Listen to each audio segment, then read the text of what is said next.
This episode is sponsored by Grand Beats. Grand Beats is a game audio production studio that provides implementation of adapted music, interactive sound effects, and voiceovers for game developers. They're a team of game audio professionals that have worked on hundreds of successful video game projects such as Diggy's Adventure, Mafia Definitive Edition, Dust Off Z, and much, much more. For a full audio solution for games under one roof, save time and resource by allowing Grand Beats to focus on your development long term as they help with both indie and AAA projects of any genre. Their technology for vast adaptability is what sets them apart from the competition. Don't just take my word for it, give it a listen and watch. Headphones on, volume up, and let yourself get into the experience. Let players immerse themselves into your games. Binaural audio, interactive design, adapting to increase game dynamics and players' experience. Crafting a AAA audio experience is a difficult challenge, but not for us, a team of game audio professionals. Sound badass, right? So go ahead and go to audioxp.net, AUDIOXP.net, and tell them that Game Dev Unchained sent you.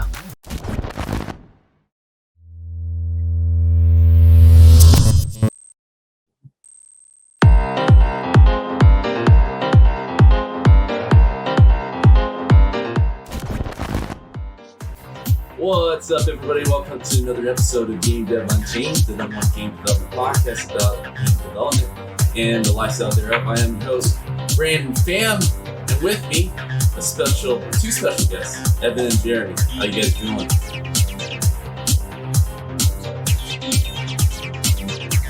All right, I have myself on mute. How are you guys doing? All right, how are you? Doing good. Good. So this is the part of the podcast where I actually ask our guests, in this specific case, about yourselves, where you've been, where you at, where you're heading. So Evan, let's just start with you and we'll talk to Jeremy. Yeah, so I'm Evan Anthony, creative lead on Genesis Noir, which I made with Jeremy. And we studied new media design at RIT together. And after graduating, we both worked in New York City as doing web design, interactive installations, motion graphics. And after doing that for several years, we decided to make our own game. And we recently released that game just a little more than a year ago. And then since then, we've been patching it because there are a lot of bugs and adding some free DLC and making some new things, which we're excited to share in the future. Yeah. And I'm Jeremy. I'm the technical lead. And I don't think I have much else to add that Evan didn't already cover. So you guys met early in college then, I assume, or you guys were friends before? In college, yeah. We were in the same program. And you were mentioning in the graphic design was your major before everything? New media design, which is like fancy high-end websites. It's basically Flash websites back when Flash was a thing. And motion graphics and some installation art kind of stuff. Yeah, so we learned a pretty broad range of skills in that, but not directly game design. Jeremy ended up being more interested in the programming and development side of things. So after graduation in his career, he kind of focused more on creative technology and creative code. And I kind of like kept going on more animation heavy kind of stuff. So we started from the same education, but we kind of diverged into its complementary skill sets. Well, that is pretty unconventional. Do you guys have a game art program in the college, or was it just unavailable? Okay. Now they do. Now they do. Yeah, now RT has a I don't think they have a specific game art program. Everyone I know who's gone into game art has always they've come from like illustration or kind of just traditional arts. That's usually what works out best, I've found. Yeah. So yeah, making our first game, we had never used Unreal before, and I'd use Unity in a few projects, but never. nothing like a commercial Yeah. game release, which is a very different beast than making like a web experience or interactive installation.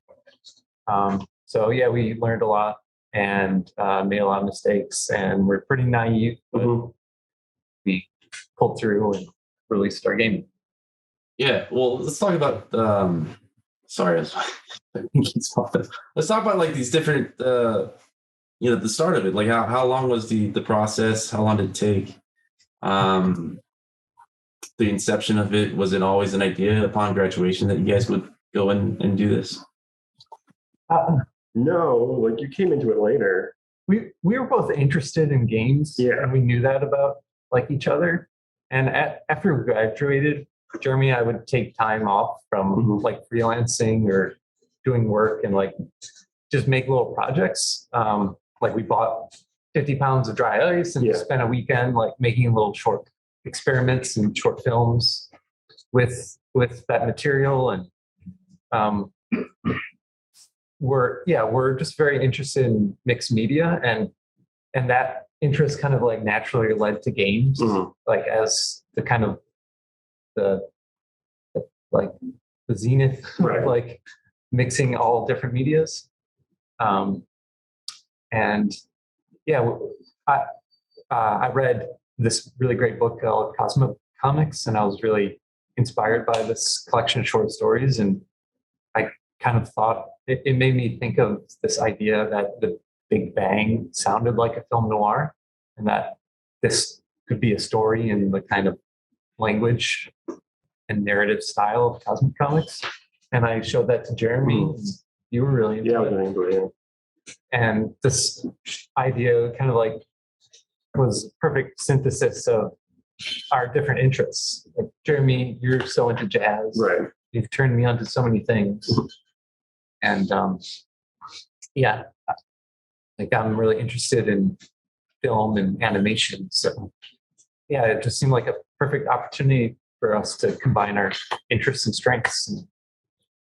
Yeah, it's definitely the vision is very unique. I mean, even without sound and then the jazz and musical elements, obviously a big part of the game, but like visually, it's very compelling. It's very different, and like the noir times of 30s, 50s, it has like a good mix of it. It's very appealing upon first glance, and the indie scene has been very innovative in the game industry, as you guys are well versed in, right? But you can fully understand that for something to stand out, even in that crowded market, it's amazing, and I think you guys did just that, especially for a first title. Yeah. Yeah, I mean, ultimately, this is all we could do. Like we couldn't. This is very much our strengths. Yeah. Like we could not make A hyper realistic. a realistic game or, a more traditional looking game. We would really struggle with that. So I'm really thankful that tools like Unreal are getting accessible enough that, people who haven't been immersed in game development can pick these tools up and learn them and make something that plays to their strengths. Yeah, I mean, it's a strength to you guys to be able to kind of complete games. I mean, I know a lot of I come from the AAA space, and even with those guys who've been making games for a decade or so, they don't really follow through. I mean, it takes a lot of grit to kind of sit down with a friend. Especially, I don't know if you guys went into the full time. Were you guys like balancing it with the day job? Like, what was that scenario to completion? Yeah. We had done freelance work just on our side for like a couple of years, like 2 years, and we take occasional breaks to work on like little prototypes for the game. And eventually, we decided to take like a year off, I guess. How long did it take to make the vertical slice? Yeah, we were working on that probably 80 to 90% of the time. We still took on some freelance gigs, but we transitioned to doing mostly working on that project. yeah, there was a couple years where we were just developing the idea and like doing little prototypes, getting feedback, trying to figure out how we're going to pitch this idea, communicate it. Yeah. And then once we made the vertical slice, we showed it to some publishers at GDC, and they got a lot of positive feedback. And The GDC before the candy, or yeah, this was 2017. Yeah, it was 2017. Yeah. Last few times where it was full. I think it was the year before, two more years before COVID. Right? So my question is, and I don't want you guys to gloss. I do want to ask like the specific parts of because the hardest part is the beginning in balancing a lot of things. You guys were saying you were freelancing at first, and then in between, like what exactly was the periods here? Are we talking about a 3-month period and then 1 month on, 3 month off, 1 month on, and then finally, is it a year in where it's like, all right, we can take a year off and concentrate? So with your work, Evan, you could take gigs that were like a weekend for animation or something, right? Like I remember you doing that. Well, yeah, the precise timeline is the idea. We had it in 2013, and we're kind of sketching on it over the next kind of couple of years, and probably taking 1 month, 2 months over the course of each year to like dedicate our time to making a pre-visualization or a prototype or something. And then in 2016, or was it 2016, we went towards making our vertical slice. And I think, I took off, I was working probably 1 or 2 months out of that time. And then after that, I went full-time on the project. In 20. Was that a 2-man team the whole time? You guys get contractors on the side for help? At the beginning, we brought on some freelance friends to like help us do concept art And the logo and that kind of stuff. Yeah. And then once we, teamed up with our publisher and did our Kickstarter, we had a better idea of what kind of scope and how big of a audience we might have for the game. Then we kind of assigned our budget, and we brought on several developers to build like specific tooling and the interface. And we continue to work with our freelance pals to make animation and art. And then of course we teamed up with our musician Skill Bard, who did like a phenomenal job throughout the entire course of development. That was before the vertical slice. That was pretty early. Yeah. Well, I imagine there's a lot of vast education throughout this process for you guys, but you guys still were able to kind of ship this out in a very timely manner. How was that, like whenever you guys hit setbacks where you didn't know a specific way of doing things in the game? I know you guys were playing to your strength, but there was obviously things that you had to learn on the job, right? How did you guys overcome that so quickly? And it's still, like, what was the longest period where you guys felt like, oh, we kind of hit a wall here, we need to figure this out? And then, I mean, I don't think there was any kind of wall. It was mostly like, because I knew, like, because we had the source code of Unreal Engine, if there was something that was not working or weird, then I could at least try and figure it out. And there's a lot of online resources and people that I've met just through networking that we were able to like consult with in terms of helping us like solve problems. Yeah, and we partnered with Plastic Fern to help us port to Xbox and Switch, and they helped us with controller and certification. And we partnered with localizers to help us translate. So, and then our publisher gave us a lot of guidance as well. But I'd say the most challenging thing was towards the end of the project, because like I think we really underestimated the amount of time QA, like just playing through each of these different builds for each of the different consoles, checking all the languages, debugging as a small team while you're trying to like add the final bits of polish, and like implementing all the audio, especially with our musicians, because Skillbard just they like everything had to be perfect and amazing. Like I was like, oh yeah, we'll just reuse this sound. And they're like, nope, we're gonna make like a bespoke thing that is perfect for this animation. And I was like, okay, thank you. And then, having and going in and putting all those sounds in and checking them all. I definitely underestimated that part. So was it roughly overall? I think you mentioned this, but was 2.5 years, 3 years overall from conception and.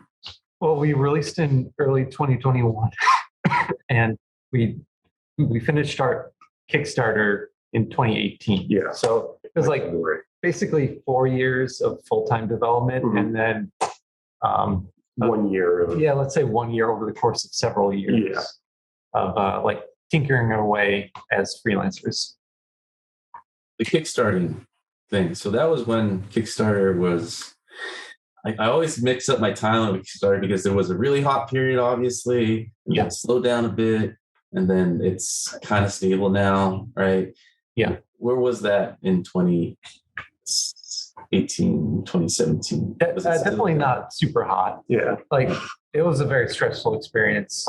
I'm grateful that we did it because we had no experience like communicating with an audience or doing like building an audience and zero, basically no one coming into that, right? Yeah. Right. So it really forced us to like write a monthly blog post and reflect on the things that we were making and involve other people into our project and get feedback from them.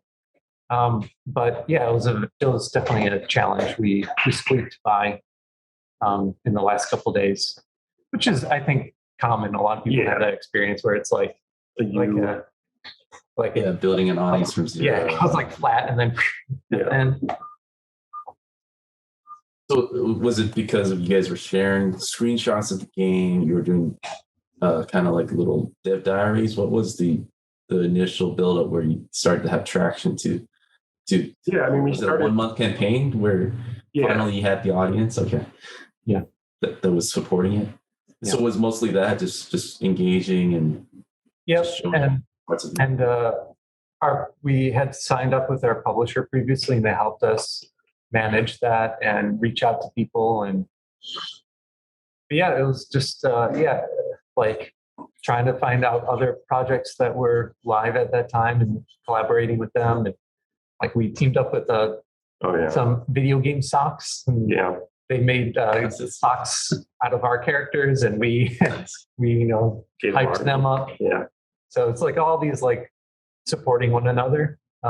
What you do on Kickstarter, like you'll get a bunch of emails from everyone else running Kickstarters around the same time. You're like, hey, let's synergize some stuff. Yeah. And a lot of times it doesn't make sense, but sometimes it does. Yeah. So were you guys being picky, or were we just like, hey, we're kind of new to this, we'll use our common sense, or were you just like, let's see how the dice rolls? I mean, we were pretty picky. Yeah. Like if a project looked relevant, like a similar audience, then I think it makes sense to share it. But if it's like a completely different kind of project, or the quality levels in there, then it's not, I think, helpful for us or the other project. So I'm sure you guys did your research before that. There's like an X amount of days. I think it's the first 24 hours where you kind of know if your campaign was going to be a success or not, just based on trajectory, right? Was that tracking for you guys, or did you guys have to do something midway to kind of up it to make sure you cross? I don't remember. How did you guys settle with the campaign goals? Did you have like a certain budget in mind? Our budget was, our like completion was like 40,000. I think we got like 45, something like that. So we got into our first little kind of like reward, but that was at the very last day. I think when we launched the project, Kick Tracker, which is a good website, which kind of predicts like if your project's going to be successful, was like, it said we were going to be successful, but not, it wasn't going to be like a blow off kind of thing. That's the kind of thing with Kickstarter. It's either you just make it, you don't make it at all, or you're really, really successful. Right. Like there's no middle ground, really. Yeah. So yeah, it was difficult. I'm glad we did it. And so much of like because we were so new to all this, like many of the things that we did in the beginning of the project were just important for us to kind of take on the responsibility and treat this like a business rather than just a side project or a hobby. Yeah. Like one of the things that we did that was very valuable was we entered a contest, which I don't think is available anymore, but New York State had a indie game challenge. And you could do like a business proposal. Yeah. So you create a pitch, a mentorship plan, a business plan, like you really document your project very well. And we ended up winning that. And the like having to go through and write a business plan and like actually outline our audience, how we're going to reach our audience and what the risks are in taking this project and being honest about like what our, what risks are and how we can mitigate them. It was very important. Yeah. So, I mean, I was actually going to follow up with that. Exactly that. I mean, were you guys leaning on professors, colleagues that have done this before throughout the process? I mean, that's what our publisher, some of the sources, because our publisher has a lot of experience in that stuff over years at other AAA places, other consoles, other game companies, etc. So that's kind of where we got a lot of insight from. And you had been reaching out. Yeah, and I've been on Twitter, just meeting people in the indie game scene, just getting advice in that department was also super valuable. Yeah. So, I mean, it helps because, like, if your game looks good in a GIF, then you get immediate attention on Twitter if you just, like, ping some people. So that's kind of our strength is that we can show a thing off really well. So that definitely helps. Yeah. And we definitely credit co-op mode. Yeah. People who made Nog. Salim there, like, really mentored us and said, like, he was the one that pushed us to go to GDC, and we like bought tickets a couple weeks before. Like 2 weeks before. And Salim was like, we have 2 bunk beds in our hostel. Yeah. You can have them. Get over here and pitch your game. Yeah. We were like, oh, okay. Yeah.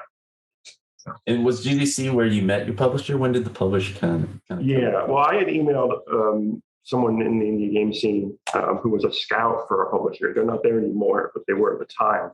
And I emailed her just asking for a bunch of advice. And they were like, yeah, well, here's the answer to your advice, but also you should go to GDC and we're going to schedule you a meeting with this publisher. So we met with like a whole bunch of people there. And they were all super supportive. And the good thing about the publishers was that, if you weren't a good fit for them, they tell you, like, they recommend you to someone else and they tell you who else to talk to and give you emails. And they go, here, I'll introduce you to these other people. If your game was good. Because like we like talked to Devolver and they were like, oh, this looks great, but you're not like, it's not our kind of thing, which is obvious. Yeah. They were not an arcadey kind of thing. So they were like, oh no, you should go talk to these other people. And, it was just kind of nice to get a kind of validation. Yeah. Yeah. So we found the whole indie scene very supportive and people are eager to mentor you. And if you ask and if you show up with the work. Yeah. Yeah. I think there was a period where publisher was kind of like an evil thing that's always take. But thankfully that's evolved, especially because of the indie teams like yourselves being so innovative. Because like just a few years ago, indie publishing is like, what is that, right? It sounds kind of scammy, right? It's like, why don't you, I'm making all the work. Why can't I just do it myself, right? A through Z, like Steam Greenlight and stuff. But because the indie scene have grown and the games are a lot more complex, right? More like akin to PlayStation 2 days, where they were smaller teams, but quality work. That the publishing have become, like you guys have experienced, it seems like more about mentoring and working in line with you guys. When you guys went to GDC, was it basically coming with a trailer, with a prototype? Was it 6 months in, or how far? Yeah, so we had like made a vertical slice over like 8 or 9 months or something. Yeah. And we had a trailer. Yeah, we had a trailer that you had edited. We had music and sound from Stillbard. We had the business plan. We had a pitch deck, the important thing I think we had was that we had like tiered pricing or tiered budgets Or scope. Yeah. So if we got like $100,000, we would build this. We got 200,000, we would build this and this. If we got 300,000, we build this, this, and this. So that was good. The response was obviously pretty good. They liked that aspect a lot because it showed that we had thought about, how much does this actually cost, and the numbers were, accurate. So that was, I think, a big benefit. Yeah. Luckily, our background coming from like advertising and kind of commercial art world is we got really good at making pitch decks. Yeah. So presentation slides. Yeah. A lot of people really complimented us on our presentations. So we had a very janky, vertical slice that was like, you could get stuck on things. And it's just like, bugs. We ended up like refactoring and redesigning so much of that early content that we made. But I think like our publisher and people that, they could see like, okay, these guys have a lot to learn, but they're like thoughtful, and we see that they'll get through it, with some help. Yeah, they got good bones. Yeah, we can build from this. Well, I want to ask you guys this, like, I come from an art background. I went through a game art and design. Yeah, we had pitches here and there, but like, it sounds like you guys had a lot more serious pitching going on. What worked for you guys that you guys felt set you guys apart? Because, when we think of pitching, it's like, all right, so, and this is the number one thing that people tell us, don't go to PowerPoint. It's like, all right, screenshots, trailers, like, what should I be showing? What was your guys' process to kind of end up, because it sounds like you guys do really well with the pitching. Yeah, I mean, it was a lot of work, like a lot of bespoke drawing and like laying out what the plot would be and what the characters are. And this would be on a screenshot after screenshot while you guys are standing there explaining slide by slide, or we just put together like 100 slide presentation in Google Slides, and like trying to really be economical, so that each slide has a very simple concept that it's conveying, but there's some hook to it. Like you're continuously putting you're telling a story. Yeah, but you're like constantly putting little hooks of like that. At this stage, we haven't made the thing, and the game that we're trying to create, we're very flexible with. But we want to create little scenes that let the viewer of this pitch kind of inject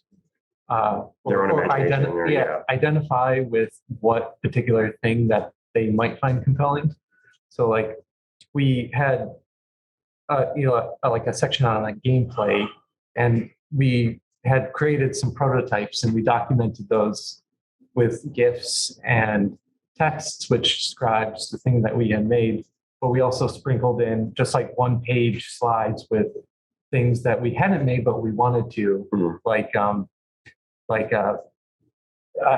explore, like performing a Japanese tea ceremony, or like hunting a stag through a primeval forest. Just like one sentence kind of ideas, which we didn't get into specifics about, okay, how is this going to be implemented, but trying to leave enough open that people could, their imagination could be stoked.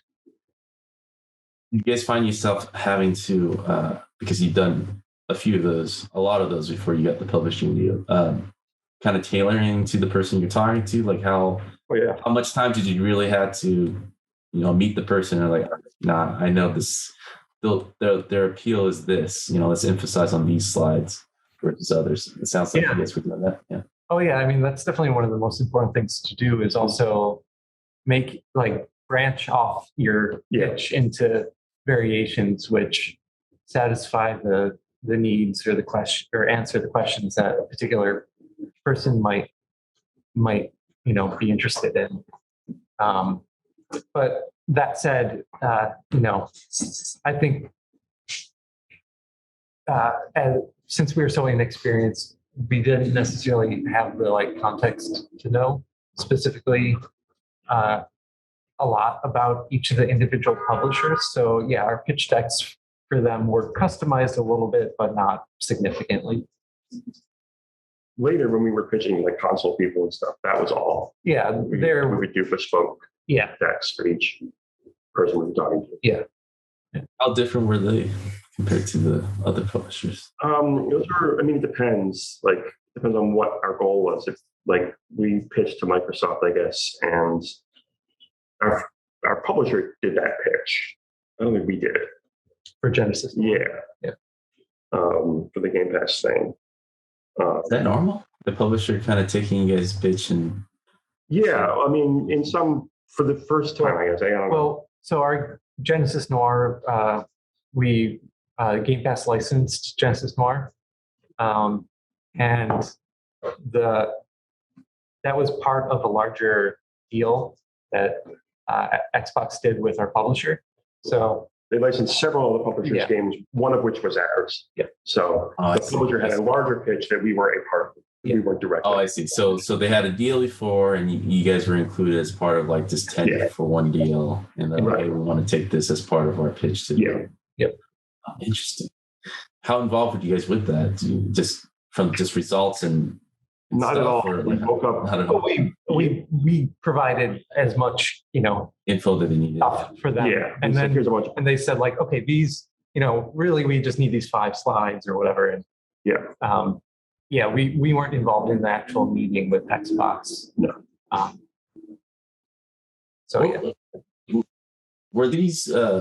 Were there key meetings that you guys felt, because now you guys are full-blown game developers at this point, right? Were there meetings that you guys felt was transformative of making a huge leap in understanding the industry, the business, especially of the industry? And what were those meetings where you felt oh, okay, now I have a better grasp? Early on, when we were getting started doing console ports and stuff, I think we had a bunch of meetings where it's here's how console development works. Yeah. Here's what certification is. And meeting with the Unreal guys. Yeah. We were lucky. Unreal gave us the professional support. Yeah. So they met with us with some senior engineers, and they helped us figure out a game plan to do our custom animation system. So that's more your ballpark, but for me, that made me feel okay, these guys are taking us seriously, and I have a better idea of what is involved in the engineering. Right. Yeah, for me, it was mostly just I've never done console development before, and figuring that world out was super interesting. Because I've done large scale engineering projects before for other big companies, and the problem solving is pretty much the same kind of stuff. It's just now, I guess the big difference was you're selling a product to a client, a big company, if you're making something for them, versus selling a product to the general public. That I think is kind of the big transformative kind of thing. Yeah. But the main thing about the meetings with our publisher was that basically every time we had a meeting, it was oh, great. These people have our backs. They know what we're doing. They understand stuff. It was great to just always talk to them, and we were always on the same page. Yeah. Yeah. And they also, especially leading up to release, we had several conversations with Chris from Fellow Traveler, the CEO of the company, and about what the expectations for the release is going to be. Dealing with the emotional impact of it, and dealing with press. Yeah. And because we hadn't spoken with press before, and we hadn't done interviews. Basic things. Well, you guys are doing great now. I didn't know how involved these was. So this is quite news to me, because obviously we're a game development podcast. I've introduce and talk to a lot of game developers of all different places. But I really never dived into the publisher-developer relationship, and it sounds so evolved from just, I think the last time I was talking to Indie Group was a year ago or a year and a half ago. And it sounds, there's a lot more mentoring than I expected, where they really walk you through everything. Like, what were the kind of things they were preparing you for the press releases? It was mostly just like the press stuff. Like, here's what the press is going to ask, avoiding, like, we got bombarded by like random people on Steam asking for keys. Yeah. And just like, oh, these people are Like, scammers. trying to scam. Yeah. And like checking Steam forums, Yeah. responding to reviews. Here's like the providing a kind of framework for the language of how you do with customer service. And like how do you triage all the different issues that come up during release? How do you schedule doing patches? Yeah. Especially when consoles take another extra week to patch, do the recertification stuff, all that kind of stuff. Another, I guess, kind of thing they helped with was just the sheer amount of assets you need to prepare to go on any digital storefront. Yeah. Where everyone wants a different size thing, a different number of images, and, you know, tailoring that to look as good as possible on every platform was a lot of work. Yeah. The expectations that you guys going in, I think about like the first day you guys put a business proposal of like purely like thinking about the game, obviously we're developers, creatives, right? And all these extra factors about shipping a game, right? All these things that you guys have to learn, talking to the press, certification.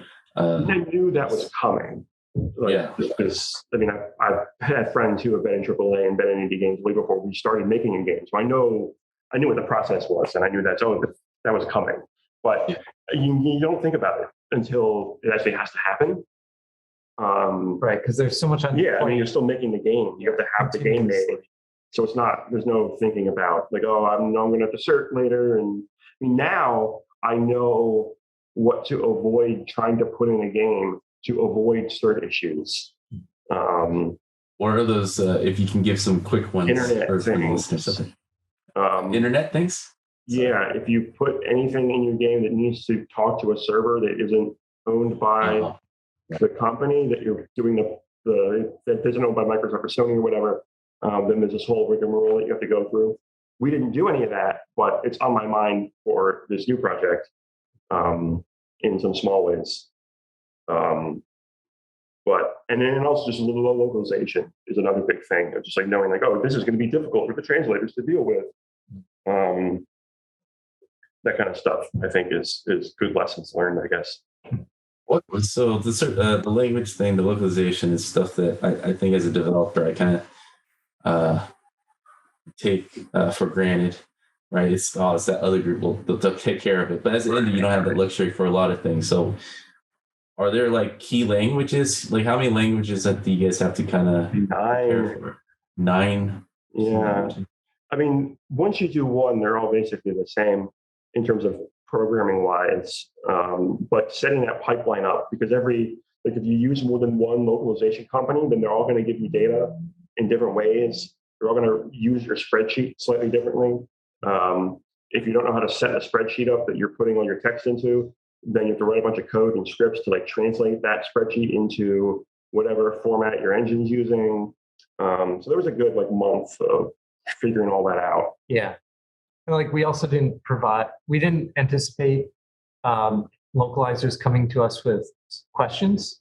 So they each kind of like had their own format for asking us questions for clarification or reporting like a text rendering issue when they play tested. So because we didn't think of that and we didn't have like a nice survey or spreadsheet for them, we just had we had a whole bunch of different places to look, and I think that definitely slowed us down too. Talking about slowing you guys down, so if you guys don't mind me asking, what was the original estimate where you guys felt Evan and Jeremy at the beginning when you guys were going to ship it to the actual you said 4 years, right? So what was the how much all this added to that? It was 1 extra year than we planned. Yeah. Oh, that's not bad. So it's actually really good. Yeah. Yeah. Usually, I've been told it's like twice. Like, everyone's just like always 2x. If you think a game will take 2 years, it will take 4 years. Yeah. Well, when we were beginning at the start, like when we first had the idea, it's like, oh, making a game and releasing a game, that will take no time. But I never had that feeling. That's how I like, I'll release this game before my 30th birthday, and right. Do all types of things. Yeah, didn't hit that milestone. No, but originally was February 2020. Yeah, was what we said in the Kickstarter. Yep. And then we were like, okay, we're gonna aim for like a July, I think, or August. Yeah, and then we missed that. Yeah, and then we're going to be like, okay, holidays. Yeah. We're going to get it in before the holidays. Yeah, like October, November. And then that didn't happen. And then it felt like we were going to be close to that, but we didn't really make it. And then it felt like we had a bunch of time. It was like, okay, but then we're sitting on this for a bunch of time. Right. But really, we needed that to like put in the polish and debugging. And we still released with a lot. We still needed another like 3 months. Realistically, yeah, just to debug and play test. Yeah. Our Steam reviews early on got hit somewhat very hard. Understandably. Yeah. I mean, because we also had issues where like we had fixed bugs, especially for like Xbox and Switch, but we couldn't get them to our players. For like Switch had an old build for the first like 2 weeks or month, right? Before we could get the builds that we launched with on Xbox and Steam. So yeah, like the first couple days of release was so strange. Yeah. Like my personal experience was like each day was like a week. Felt like an actual week. Yeah. Because I was sending out Kickstarter keys to our backers, and I was responding to customer support. I was responding to the press. I was checking, Twitter for feedback and trying to also fix bugs. Yep. And yeah, it was just I slept, but yeah, we slept. We slept, but there was just so much input, so much stress. Coming into and so much emotion and like feelings about like releasing this thing finally after working on it for so hard for so long. It was a very strange experience. You guys feel? I think I know the answer to this. Do you guys feel at some point that it was easier to quit during the process? No. I mean, we had a contract for our publisher saying we're finishing this. Yeah, that helps. Yeah. And I mean, no, there was never anything that sucked enough to be like, oh, I don't want to do this anymore. Yeah. It's like, okay, are we going to disappoint people by being 6 months late? Right. Or however late, Yeah. So the delay, like the publisher was always fine with the delays, but we always had to like spend a day wrangling a Kickstarter message. Be like, hey, we know we said this, but now it's actually this, and it's for these reasons, and the reasons are always valid. And it was, we're adding controller support, we're doing this, we're doing that, and we also had some stuff that we couldn't even announce. So we like, make up some little things, but mostly it was around controller support and accessibility kind of things. Remapable buttons, all sorts of kind of things that we were adding. Yeah. But we were adding them because they were part of cert for Xbox, which we didn't announce until, it was for Switch that we didn't announce. And there was also performance fixes for Switch. Yeah. I think we hadn't done Switch, and we probably would have released like back in the holidays. Yeah. Just because that was the main source of things, was just making that game not die on that console.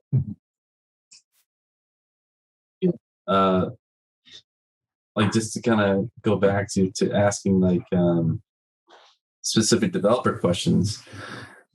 As you guys kind of going through this first time, learning as you're going, developing the game, going back to the comfort, it's like, all right, I know how making the game is, and I'm discovering tools and tech stuff that might be new to me, but it's exciting, it's fun. The big thing for me was like figuring out what the engine has available for us to use.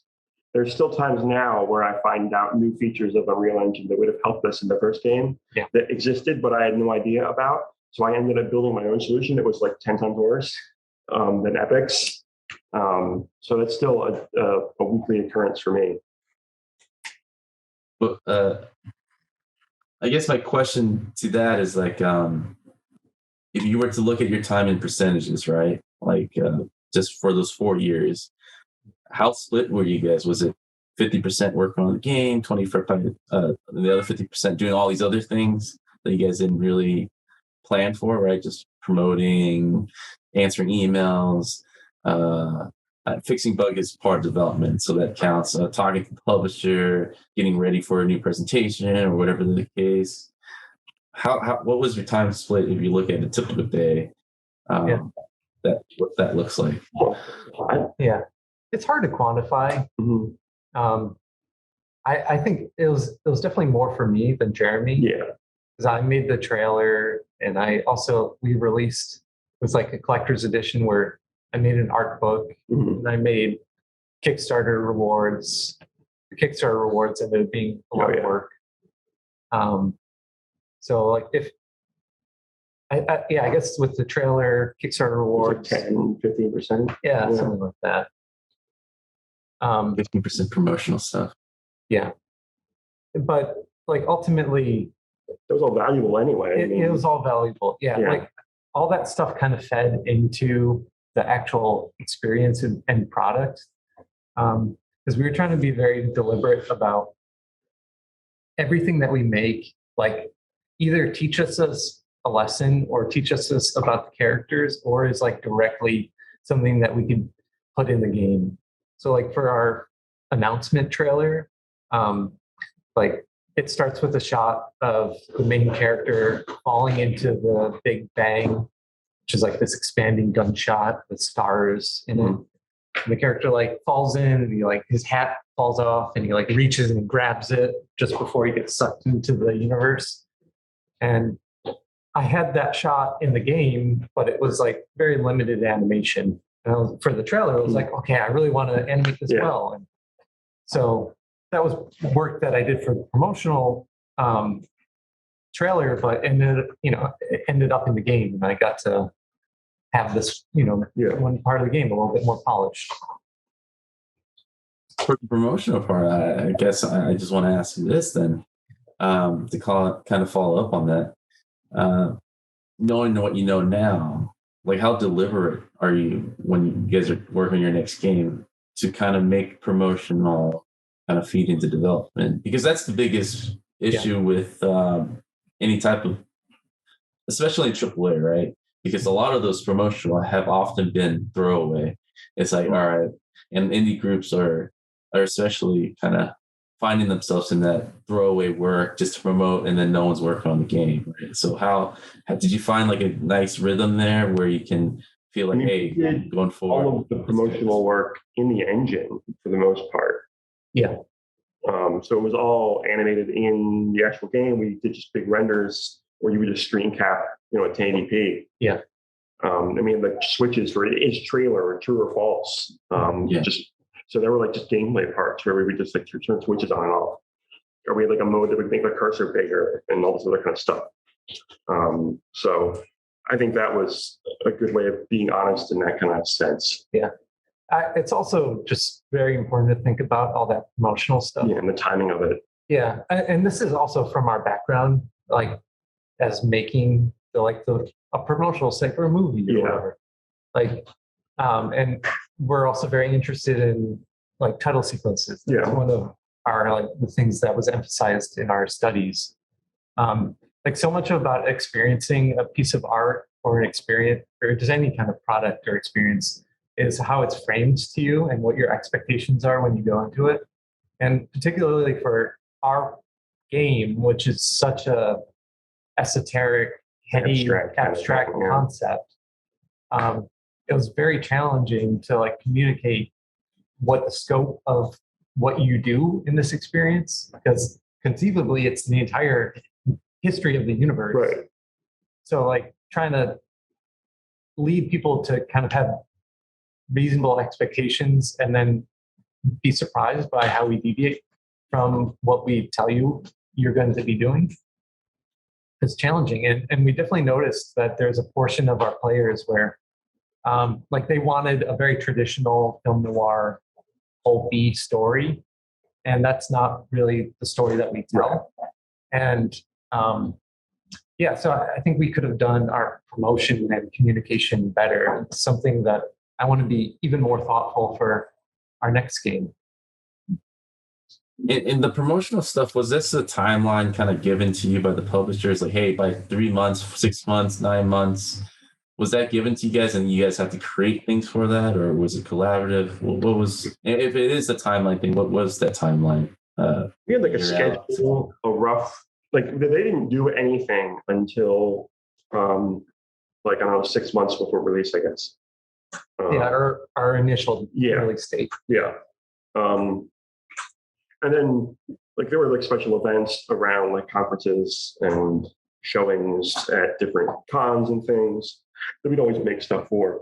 And we always made a lot of material for our Kickstarter backers. Did you guys always go to those, or was one of you? I went to PAX East 2018 and Indiecade and a few others, I think. So we always had a lot of material to make for that.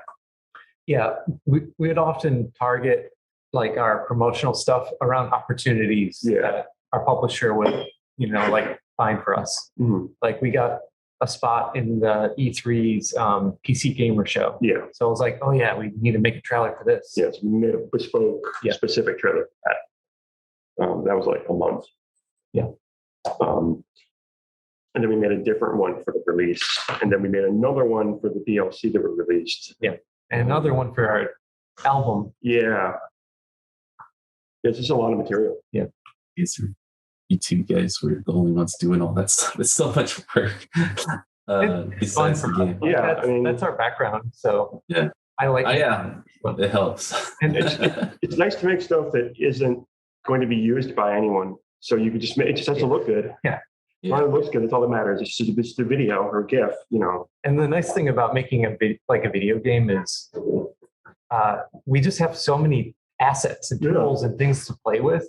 And like so much of it we can't put in the game because playtesting, stability, just pacing, the scope of the project. But like I have all these assets and like I have systems for like manipulating them, and like it's just fun to play with them. So yeah, the marketing stuff is an opportunity to like take all those models that you just see in this one scene and like they're really cool, but like in our album trailer, I just like put them in I spawn copies in a ring and it just like rotates and it's just graphic and it looks cool. And it, to actually make all those systems by hand or make those assets for the first time, it's a substantial amount of work. But for me, like I have them all on. Yeah. It's an opportunity to like bust them out again, give them the love that they really deserve. Definitely.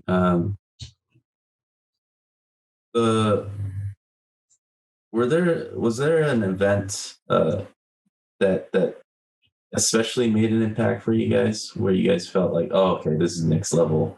People are really hearing about us. Twitter's blowing up right now. And E3 was pretty huge for me, at least. Yeah, because I remember like paying attention to E3 when I was a kid, and it's like, oh, only the big games get to go there. I mean, I wasn't at the event, but I watched it online. It was just pretty surreal, just to be like, oh, it's like have the announcer. Yeah, right. Be like. Yeah, I remember like sandwiched at the very end between, I don't know, two gigantic games with way more money behind them. And just, squeeze ourselves in there was pretty surreal. Yeah. For me, it was going to Day of the Devs and having people play our games, which is an event in San Francisco hosted by Double Fine. Yeah. And just everyone there was very, very gracious and like very kind, and our build was super buggy and like not polished like to the degree that really we wanted. And the experience of making the game was like, and this is so much about art. Oh yeah, here's an example of how we could reuse these assets in our trailer. But yeah, the experience of making any piece of art in my personal experience is that like you have such like high ambitions and like in your mind it's like, oh, this is gonna be so awesome, right? And then you sit down and you actually try to make the thing, and there's constraints and there's limitations. And sometimes you figure out solutions that surprise you and that are better than what you had anticipated. But oftentimes, especially in game development, there's just realities to like what a small team can do and what technically can be accomplished, and just also like your own creative limitations. Like I'm not as good as I want to be. So showing someone like all our failures and all make this the thing that isn't quite what I really had hoped it would be, or that I haven't had the time to put the work in, and then have people still be into it, even though I'm seeing all the faults and all the places we had to cut something, or all the places we spent a week debugging something and feeling really frustrated with it. Getting that reception from players was very meaningful. There's an often pain point and reward when you put any project out there to be judged, and especially being in a bigger team where most of my career has been, it's easy to kind of hide behind like the faults, right? It's like, oh, well, I mean, I'm one of 300 people. It's not all my fault. But as an indie team like you guys, I think you're the only one that could be blamed. During development, I think it's very humble to kind of like take holes in. It's like, the more critique, the better. We're making the game, we're fixing the game as the ultimate expression of, all our experiences, right? And when it's out, like, I think that's the number one fear. It's like, all right, it's out, I'm exposed. People are either really like it or not. Like, what was that? Was that part of the preparation of press? Like, what was? I mean, there's you guys bracing for that. Do you guys think about that? There's only so many words someone can say to you to prepare you for that kind of thing. But I mean, it's like you put so much time into a thing, you're not prepared for any kind of emotional impact for everyone beholding it. And it's different from commercial work, because with commercial stuff, it's like, oh, it's no one cares about me making it. They only care about, it's Nike. Nike put up this ad. Okay, great. No one really cares. It's gone in like a month or whatever. But when you put out a game, it's like, oh, it's like a baby that you birthed. Yeah, that's how much effort that you put into it. Especially with our goals, where like this is really an expression of our interests and our, things that like we really want to, find beautiful, interesting. So. Yeah, it was definitely difficult. It's like what I find really challenging is the fact that our relationship with what we've made is so fundamentally different from what anyone who's played the game. Like, I have no idea what they experienced. I'm incapable of enjoying it. Yeah, feels like especially our game isn't really. It's not about like learning a mechanical skill and getting better at it and like developing mastery. I imagine developing those kinds of games like. They can be a very like fulfilling process. But for us, like our game is all about like just exploring and discovering where we, the authors, take you on this narrative. And we take you to some surprising, unexpected places. And when we first had those ideas, it'd be like, oh, it'd be so cool to see this. Like throw you into the heart of a black hole. Like, oh, cool. I want to see that. Yeah. And we made that, and then we had to playtest it 300 times. Like, I never want to see this again. Yeah, and so there's nothing surprising. Like, I see people screenshot scenes, which I remember when I illustrated them, was like, I remember feeling good about it. But now, nothing about it is like, oh yeah, that is something I'm proud of, or I think it's beautiful. I'm just overexposed. Yeah. So, maybe in a decade, I'll look back at it and be like, all right. Yeah. That was okay. But for now. But you guys are still able to enjoy that people are enjoying it, right? That's some kind of a validation, of course, right? Yeah. I enjoy the process more than the end result. Yeah. Like personally, as the person who made it. And I'm very, very happy that people appreciate our garbage work. And we could do so much better. So, that's great. We'll show them what a good game actually is. It's true. I'm terrified of English reviews. How long were you guys able to kind of, because, all the way to launch, you guys are working hard. Even post-launch, it sounded like there was a lot of work involved with that. Yeah. When did you guys feel relaxed to be able to kind of even think about the second project? Or was that in your minds already while you guys were close to shipping? Yeah. I mean, we had ideas for next projects that were just like percolating, and I've been collecting inspiration and writing down ideas, but no real active prototyping or anything like that.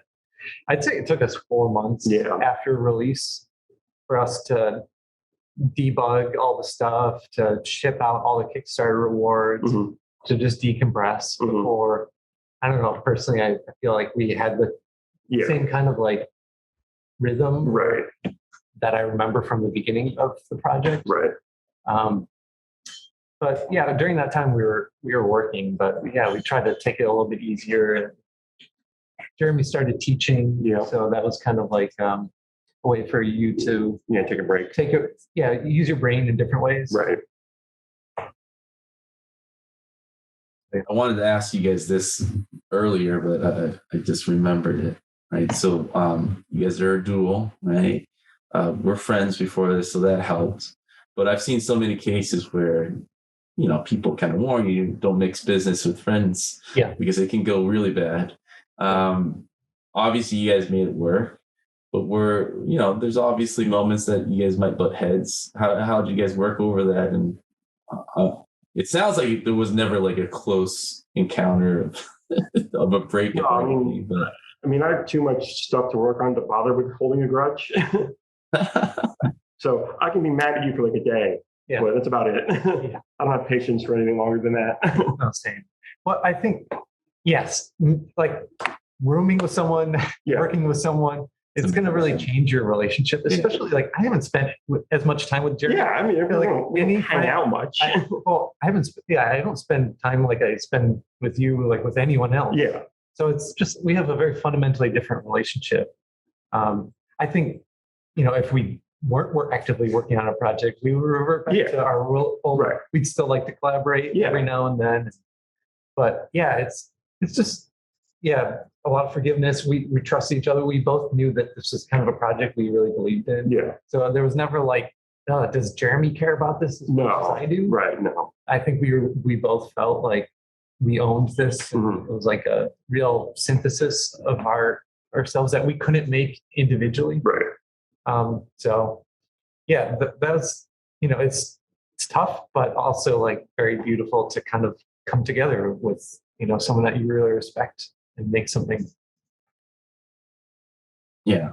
Well, to kind of throw on the toughness, the pandy happened. I mean, you guys shipped right after, in the heart of it, it feels like March 2021, right? How did that, do anything to the development? Was that? I mean, there was like a good 3 or 4 months right as it happened where you were at home and I was just in the studio. Yeah. And I was like very, very non-productive for like several months. And there wasn't a lot of communication because everyone was just like hunkering down. Yeah. Yeah. I mean, beyond just, obviously everyone's mind was, especially we were in New York City. Yeah. So, like I remember hearing sirens and like, or people, banging pots and pans. And so like, I remember just mentally paying more attention to the news than really was probably necessary. And I also really believe in sharing a workspace with someone and like being able to answer questions or just motivate each other. So that definitely impacted, I think slowed us down during that period. But luckily, we weren't planning on having a social life. So like for a time when you're just going to like commit to making a thing, it was well timed in that sense. And this is one of my last questions, but it's my favorite one when I'm kind of talking to indie teams. There's obviously a lot of things you guys learn, right? You guys went through like a pandemic together too, and shipped the game on time.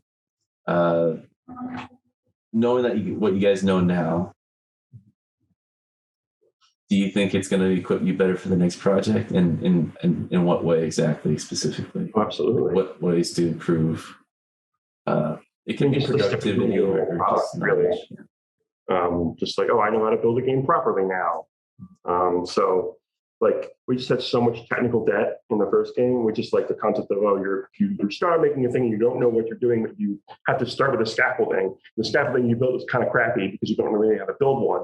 So you're stuck on top of this rickety scaffolding for the rest of the project. Even when you know it could be better, you don't have the time or energy to change that. So now with this new project, we can, take all those lessons that we learned and be like, oh, I didn't like this aspect of how we built the old game. Let's do it differently this time, or these kinds of bugs are really hard to solve. Let's build a solution for that. So now we kind of know what parts we like the least about the process, and we can build solutions to those from the get-go. Yeah. And also just from narratively, the art side of it, we had never written a story or like written characters this long. Like we've done like 30-second, TV stuff. But yeah, well, I don't even think of those as characters. They're iconographic. Right. They're a caricature. Yeah. So I think by the time we finished this game, we kind of really started to learn storytelling. And I'm really excited to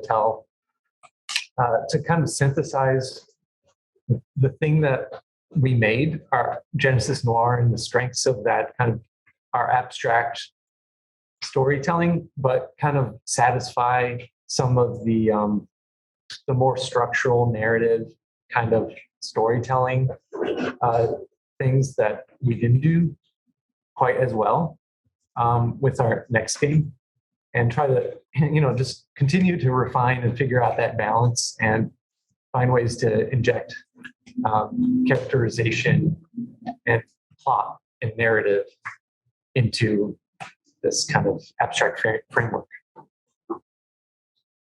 I know you guys are not ready to announce it, but I just have a general question. Did you guys have an automatic in with your publisher for the second project? How early did they kind of tap you guys, seeing things were going well with Genesis Noir? Like, yeah, it was that conversation kind of automatic.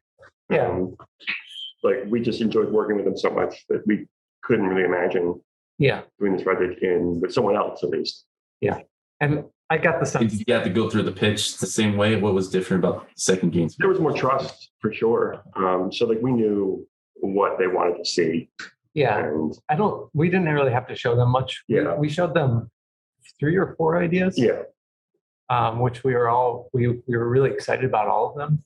And they kind of gave us like this is like the natural next one, and then this would be a good follow-up. And so they gave us their input on, some of them were just like wild. It's like, how can we, it's a fun idea, but we can't sell this. This is going to be hard to sell. And we're like, yeah, we know. Yeah. So maybe we'll do those at some point. But I don't think we would have been, we wouldn't have been successful in creating anything without a publisher. Mm-hmm. And then they also really pushed us to kind of take on this, like controllers, make it run on lower end hardware and Switch. And they brought it, they helped us bring it to Xbox. So I think they definitely have earned their cut of any of our projects. Yeah, for sure. So, it felt like a natural next step. Awesome. Well, we just hit that hour mark. I want to thank you guys for spending an hour with me. Hopefully, it was painless. That's my goal every time. Oh, those are great questions. Yeah, thanks. Well, you guys are great developers. I always look at you guys as the shining light. Because, even the Pandy, AAA developers are having the hardest time working independently. You guys know firsthand what it's like to be remote and trustworthy. And so on the big scale, a lot of developers, even though, our industry as a whole grew, a lot of people were struggling just trying to ship games and do things. And so smaller teams like you guys are always, to me, kind of are the innovators and basically showing what the industry is going to be like and what it should be to make creators happy, right? The more we understand the full process of game development, the better we are as game developers. So when we do decide to kind of group together in a team of 300, right? We'd be like Sparta if we want to. Right now, I do see like a huge disconnect with, even though they have all these releases, but you go to the biggest publisher, the biggest game, and talk to that developer, they don't understand the process from beginning to end. And I think that eventually does hurt the industry. So what you guys are doing is very inspirational. I do want to kind of shut up at this point to kind of hand the mic over to you guys to tell the good people how to find you guys, and then everything, how to kind of keep updated for your next project and go out to buy Genesis Noir, where they can get all the info. So it's on Steam, Xbox, Game Pass on both PC and Xbox One. It's on Switch, it's on Windows and Mac. We just released some free DLC content several months ago. And you can find us on Twitter and at Genesis Noir Games. Instagram.